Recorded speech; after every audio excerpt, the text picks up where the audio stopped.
Dear students, I will have to discuss a few points on float with you because Vishnu had asked me, sent me a question to differentiate between interfering float and independent float. I think you know what float is. It is also called slack. It is nothing but a flexibility in time to complete a given activity. Activities will have floats, activities will not have floats. So the activities without any float is called critical activities, and the path passing through all the critical activities are called the critical path. But in a network there are so many paths. In the other path which are not critical, there will be activity which is having this flexibility. So that is different types of floats of activities. We have free float, total float, independent float and interfering float. So you should understand in which scenario we are. We are in front of a network. We are looking onto a particular path. We are looking onto a non-critical path, and we know that in this non-critical path there are activity which are having various types of floats. So this video is to tell you about the different types of floats like free float, total float, independent float and interfering float. Okay, to discuss this I have a diagram. So let us understand the diagram first. See, there are 5 rows to the diagram. Number 1, 2, 3, 4, 5 rows are there. In each row we have 3 activities. This length of the rectangle corresponding to the activities, we have a yellow one, blue one and a brown one. The length is corresponding to the duration of that particular activity. So the yellow one in all the rows are the previous activity, and we are looking onto a current activity. So we are studying this activity, or we are studying the float of this particular activity which is stated as current, and we have a next activity. So a previous activity, subsequent activity, and we have a current activity. So this current activity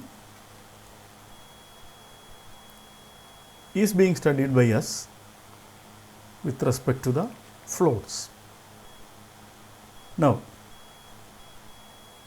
each activity, say for example here the previous activity, yellow one, each activity in a typical project will have a early finish date and an a late finish date. That is, an activity can be finished early, but that is a given possibility is there, and the activity also can be completed late also. So this early and late finish of a given pre or yellow, this activity is dependent on the type of activity and our knowledge on the construction work site, construction project and the constraints in that. Whatever it is, we should know that there are 2 finish time. Naturally there will be 2 start time also, and these lines, green and red dotted lines I have drawn here, is corresponding to the early and late finishing time of the previous activity. So naturally, due to this, the current activity, these lines will become its start dates or start time. Okay, is it clear? So this green line, red line, that is either the finish time of previous activity or the start time of current activity. Now here also we are seeing 2 lines, one is a green one is a red one. It is corresponding to the next activity. Okay, we have some other terms for this, but for simplicity I am telling this as previous and this one as next. So the next activity has got two lines. So the early, naturally it is early start time of the next activity, and this is naturally the late start time of the next activity. And also you should know, as I told just now, these two lines are also the early finishing of the current activity and the late finishing of the current activity. Okay, so with that clear, that is these green and red line early late of previous, this green and red line early and late start of next activity. With that clear, let us analyze each row, that is one by one. Okay, so the first row, the previous activity is finishing at an early date, fortunately. Okay, so due to that we can start the current activity at the earliest possible date. So since previous is finishing early, we can start the current also early. And let us assume the next activity, it is also starting early. Okay, because this is the earliest possible time. You cannot move this particular brown rectangle to left hand side. What is the reason? You cannot push it here, because this is the defined early start time of the activity. So there is no flexibility for us to push it backwards. This early start date is some constraint or defined by the project. So this is a typical situation where in the previous and current activity, previous finishes early, current quickly start immediately early, and the next activity also start early. So you can see that so these are all dates actually. Okay, so given the, or once the dates are defined, there is a possibility of a time gap between the finish of the current activity and the start of the next activity. So that is called the free float of this activity, current activity. This means the current activity can be either extended by this much time, or you can even shift this over this particular timeline. So you can extend, suppose current is having only 3 days and your free float is say 4 days. So 3 days activity can be extended to 3 plus 4, that is 7 days if required. Okay, so that is the first line which defines the free float. Second line, here also the previous and current activity, they are pakka intact, finishing and starting, but the next activity after the current, by some reasons, it is starting at its late start time. So this is the late start time of next activity. So you can see there is a gap between the finishing of the current and the start of the next activity. So this particular duration is called the total float. So this is a total float, previous one was the free float. Now coming on to a third situation where by some reasons previous activity finished only late. So current can be started optimistically on this particular line only, and also just assume that next activity is starting early. Even though this was late, we are starting the next activity early. So this is the early start time of next activity. So you can see a time gap between the finishing of current activity and the starting of next activity. So this one is called the independent float. Okay, now coming on to the fourth situation, same thing with the previous and current activity. Previous finished late, current started immediately, but the next activity, it started late. So naturally this particular timeline or time gap, we already have defined independent float here. So this time gap, using that definition here, So this one is already defined, independent float, and whatever balance is available is called the interfering float.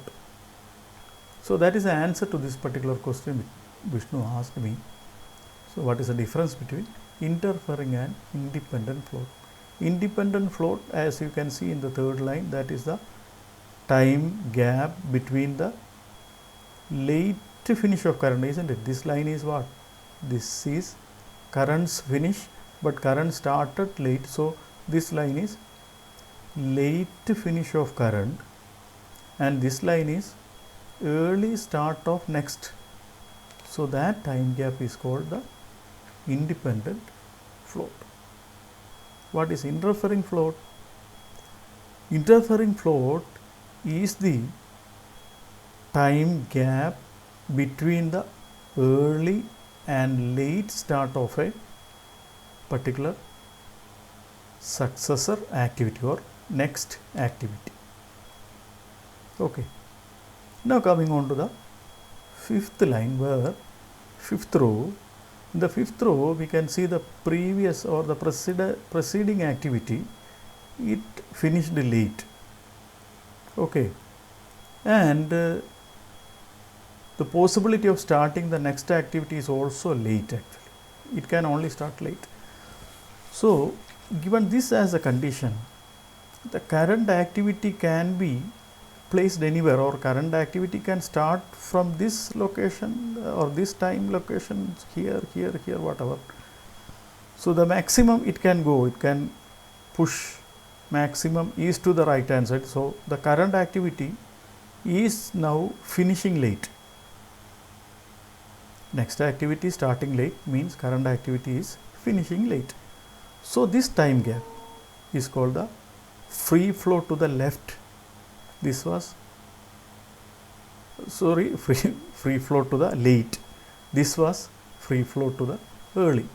So there can be possibilities of two free floats. We will see that just after some time. We will see what is the difference or what is the implication of free float like this. Anyway, but even though, just to show that two free floats are there, this is the typical definition for free float, that is early free float is called the free float. Okay, so we have defined free float, total float, independent float, interfering float, and also late free float. What are these? And you are clear about the timeline defining this free float. So based on that timeline, we will write the definition for each of the float. Okay, so let us first define free float. So free float, we know that is the time gap between this and this. So what is this point, what is this point? That's only what you have to decide. So free float is the amount of time that a scheduled activity, this is the current activity is our scheduled activity, can be delayed. How much can we delay this? Delay can be in so many ways. One example of delay is you can extend this, or you can increase the completion or the activity duration, or you can start this activity after some time, whatever be the delayed method.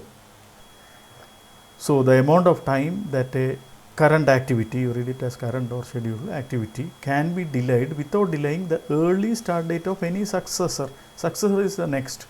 So you can delay it up to this only, up to this arrow tip. Otherwise, if you delay, then what will happen? This successor will have to move from deviate from the early start date. So that should not happen. So that is what is written here, without delaying early start date of any successor or violating a scheduled constraint. So this statement is, this phrase is also important. That is, you may ask me, sir, this activity, next activity, or the successor activity already have a defined late start date, then why can't we start it like that? Okay, that can be possible, but what we need is the schedule constraint shall not be violated. So, to keep to the schedule, this next activity should start early. So, that is the requirement in order to use the free float. So, if you want to use the, because we will be using free float in the construction as it progress, we means either the owner or the contractor may be using the free float. So, if that is to be used, then free float is nothing but without any violation the schedule constraint. So, mathematically also you can write it. Mathematically, the successor or the next early start, that is this time, minus activities early finish. So, this is the activity, it is the early finish. So, this minus this is the mathematically the expression free float. And also I have told you, we have a late free float also, that is activities late start, because activity is finishing late. So, that this is a late start minus predecessors late finish. So, here the previous activity is finishing late. So, this time gap is the, but this is not preferable. The reason is it may affect the schedule. There is a possibility of affecting the schedule because you are pushing the next activity to the late start date. So, there is a possibility that, not sure, but there is a possibility exists. That possibility exists depending on the activities after the next. So, generally we do not define a free float like the second line which I have given here. So, definition is only this. Okay.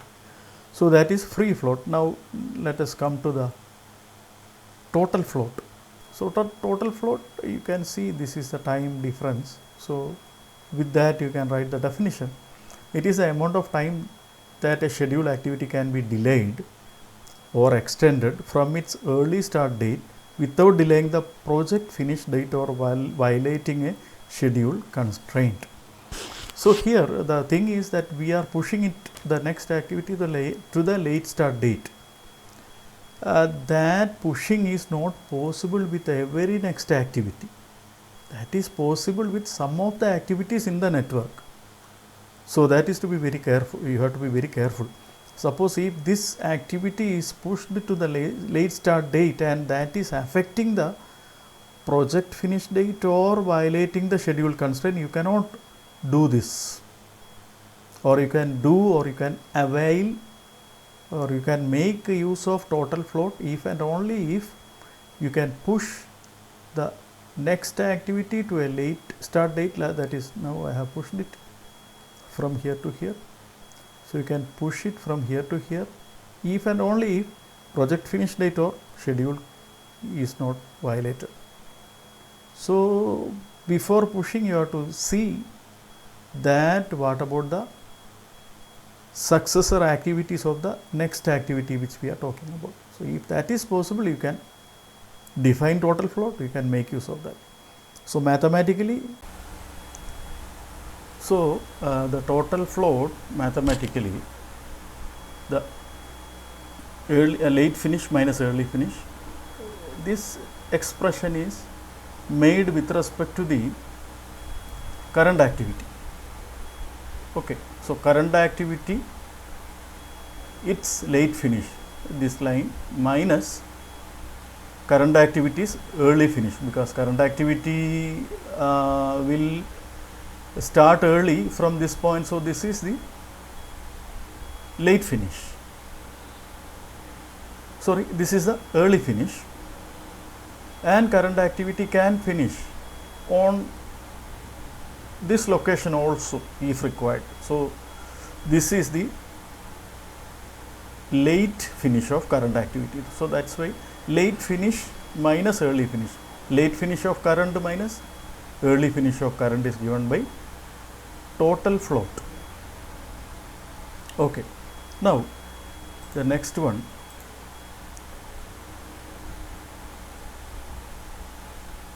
that is the interfering float, INTF. So, we can see in the diagram we already have defined what is interfering float.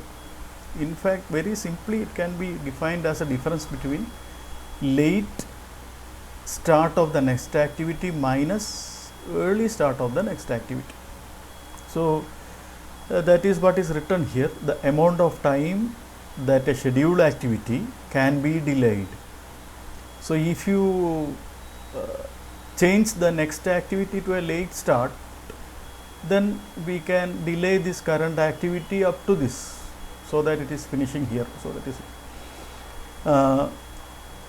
the schedule or current activity can be delayed or extended from its early start date. So, delaying, or that is just pushing it to here, is a method of delay, I told you, or otherwise you can stretch it for this length, that is as in the case of free float, if this is 3 days, if this is 12 days, so totally you can stretch it to 15 days.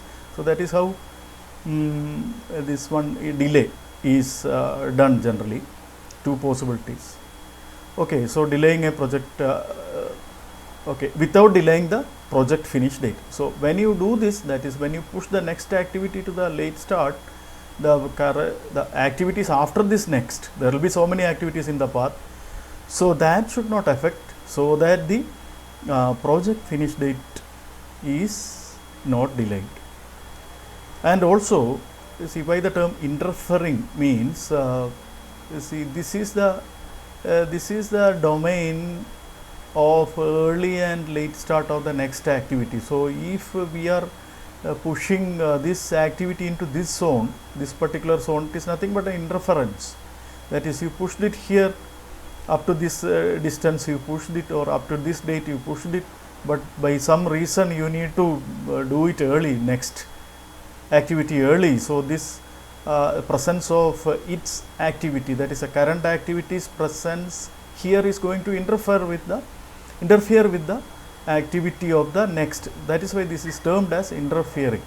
So, interfering is defined mathematically by, even though this is this minus this, we define mathematically as total float. You can see this is the total float. This total float minus free float is nothing but that interfering float. So, that is a convenient way of defining interfering float than defining it by the difference of late and early start of the next activity. Okay. Okay, anyway, I will read once again the statement regarding interfering float. The amount of time that a scheduled activity or the current activity can be delayed or extended from its early start date without delaying the project finish date. But delaying an activity into interfering float will delay the start of one or more of the following non-critical activities. So, that is what I was telling. And if an activity is delayed for amount of the free and interfering float, its successor activities are critical. The meaning of this one is, okay, let us discuss once again the meaning of this last statement. Delaying an activity into interfering float will delay the start of one or more following non-critical activities. That is, if you consume this interfering float by delaying the current activity, if you consume it totally, then you are pushing the next activity to its late start. So, this can also cause the subsequent activity after next pushing it to the late or a unreasonable date. So, this will delay the start of one or more following non-critical activities, because we are studying or we are in a non-critical path. So, this next and its next etc. will be non-critical. So, those activity will be delayed.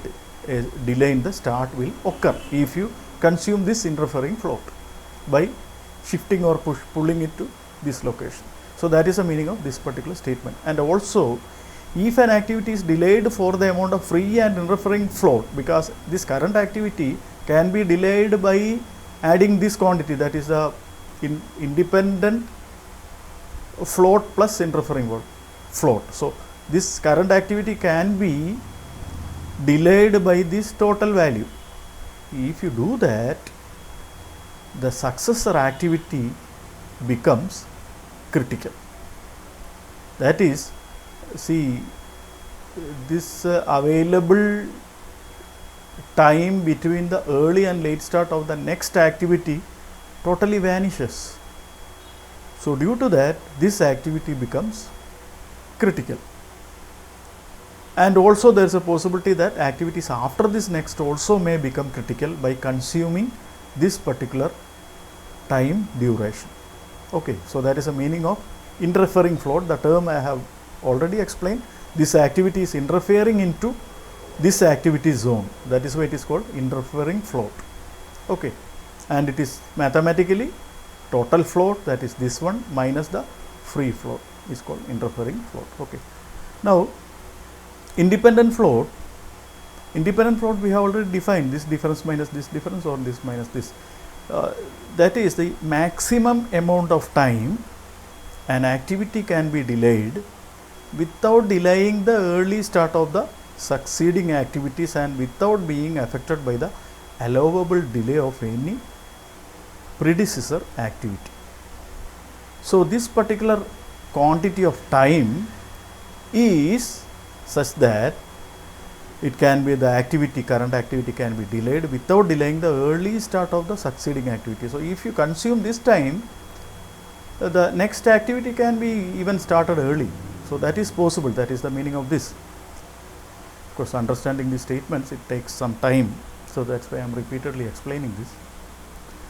So without delaying the early start of succeeding activities and without being affected by the allowable delay of any predecessor activity. This is a predecessor activity, and you are not using up any time for this one, that is the predecessor or the pre-activity or the yellow rectangle is allowed to have the full delay, that is it is allowed to finish it at the late finish time. So the full allowable delay is also permitted or is also allowed here.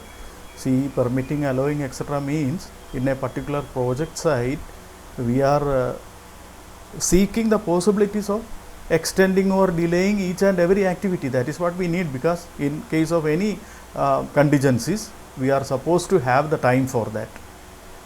So that is why we are stating it like this. So that is a statement, and mathematically the independent float is this one. So you can define this minus this. So that is successors early start. So this is the successor or next activity, it's early start minus the earliest predecessor. See, in a network a current activity can have, because number of arrows, isn't it? So current activity in a given network can have more than one next activity or successor. Similarly, in the network, in a typical path, current activity can have more than one arrow merging into it. That means more than one predecessor activity. So the earliest is what is to be used here. So what we have shown is simply the earliest one, earliest to pre one, earliest next one. So that's why it is defined like this. So independent float is this minus this, that is the earliest successors early start, this point minus earliest predecessors late finish. So this red line. So this minus this, and from that you minus this activity's duration. So this minus this will give you the independent float. So we have defined all these quantities mathematically, and we should know a little bit more about independent float. I will read it. The independent float is the most restricted float and thus the only one genuinely owned by the activity and its owner. So you should understand this one. So this independent float or this one is owned by this current activity.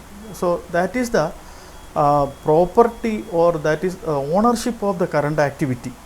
Independent float is under the ownership of current activity. The meaning is current activity is only capable of being manipulated using independent float, or otherwise this gap cannot be used by the successor and this gap cannot be used by the previous or predecessor also. So this gap can be, this time gap can be only used by the current. That is the meaning of genuinely owned by the activity and its owner. Owner means if I am the owner or government of a particular state is running a project, construction project or whatever project. So that owner, that state or the government is capable of using this independent float for delaying the current activity. So that's why the ownership. The consumption of the independent float. Consumption of independent float means it's not eating some food.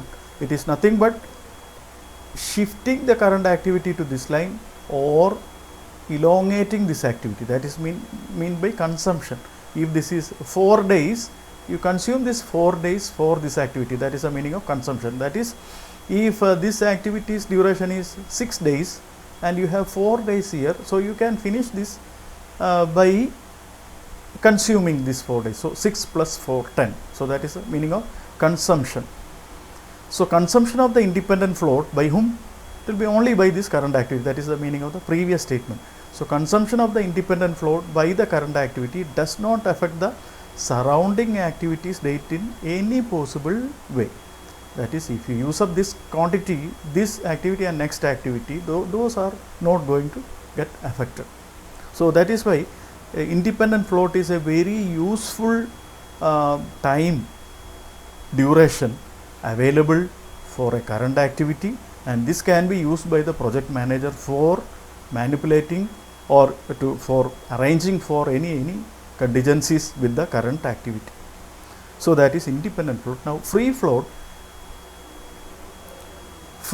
and independent float, they have the same characteristic, that is, it is associated with the current activity, but the free float can be consumed by the predecessor also. How? That is, the free float can be consumed by the current activity or by the previous activity. How is it possible? That is, case 1 is, you suppose this is 5 days, this free float is 5 days, you can elongate the current activity to 5 days. Okay, that is consuming the free float by the current activity. Similarly, see, let this gap be 3 days now. So I can shift this current activity by 3 days. So the previous activity can be elongated or shifted or extended by 3 days. So what is being consumed here? You are shifting the current into the free float time. So free float is now consumed by, you are not elongating this activity, you are elongating the predecessor activity. So free float can be consumed by the current activity as well as its predecessor activities. And if there is a delay, you can make use of this free float, not only for the current activity but also for the previous activity. That is the meaning of this statement. So you could say it is owned by predecessor activities as much as it is owned by the activity itself. So the ownership of this one is not only by current, it is also by the predecessor. The float consumable by predecessor activities is schematically referred to as the free float late. That is, suppose I make push this to, that is a 5th row I am talking, push this to this one. So you have this much of float available for the predecessor to get extended beyond its late start time. So this much is available. So that is called the free float late, which can be consumed by the predecessor. So that is here. So it is referred to as free float late. Full consumption makes, so if you fully consume this free float late by the predecessor, then there is no scope of extending this current activity, isn't it? You cannot elongate it because you have the next starting here, next activity starting. So you cannot, there is no possibility of elongating it. What is the meaning of this? So the current activity has no float associated with that. So that means it becomes critical. Okay. So that is the total meaning of free float. Now regarding the total float, this total float can be seen as the sum of, okay, we have defined it the other way also. Anyway, total float can be seen as the sum of free float and interfering flow. Okay. Now, what is the implication of this? That is what is given in the next statement. Mostly, the total float is owned by the project and can be consumed. So, total float is the time duration available and which can be consumed in the project. Consuming means you can use extend to these things, extend or elongate or shift the activity. That is the meaning of consumption, as I have told you earlier also. It can be consumed either by the owner or contractor. So, the owner can, or the government, if it is the owner, government can shift this activity by the amount of total float, or it can be used by the contractor also. So, this depends on first come first serve. First come first serve means in the case of a typical project, the question is who identifies this availability first? Is it the owner or is it the contractor? Typically, theoretically, both of them, owner as well as contractor, will identify this initially, but who is taking an action in order to consume this? That is the first come first serve. The government may, due to some reasons, or the officer did not notice the possibility of using a total float, but at the same time the contractor notices it. So, then the contractor will consume this. In the contrary, before the noticing of the contractor, the government official can notice it, so he can consume it. So, because of this fact, contractors often hide the total float by extending their activities in the schedule, manipulating the critical path. So, the contractor, what he will do is, before the starting of the project, this path, network, etc. will be constructed or drawn and approved by the contractor as well as the owner. So, suppose the contractor is drawing the path or network, he will understand, okay, there is a total float and this is 10 days. So, this current activity is only 4 days. So, in the initial critical or initial networking itself, he will instead of 4 days, he will show the length of the required length of activity as 14 days. So, what will happen then? In the initial network itself, this current activity becomes critical without any float. So, the contractor changes this to critical. Okay, contractor changes this to a critical. So, that is called a manipulating the critical path.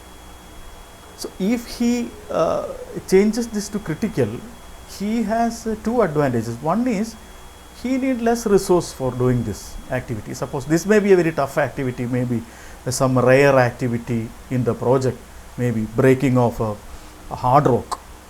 Breaking of hard rock, generally you need a explosive license department, so many constraints are there. So, even so obtaining the explosive license may take some time. So, the activity may get delayed like anything. So, the contractor, foreseeing all these things, he will delay, or he will consume this, or he will manipulate this as a critical activity. So, once he define it as a critical activity, any delay on the critical path delayed by the owner or external factors. So, as I told you, assume this is a breaking hard rock with explosive. There is a possibility of delay of this activity by the owner or from the external factors. That is, the owner was unable to get an explosive license. So, that is an external factor.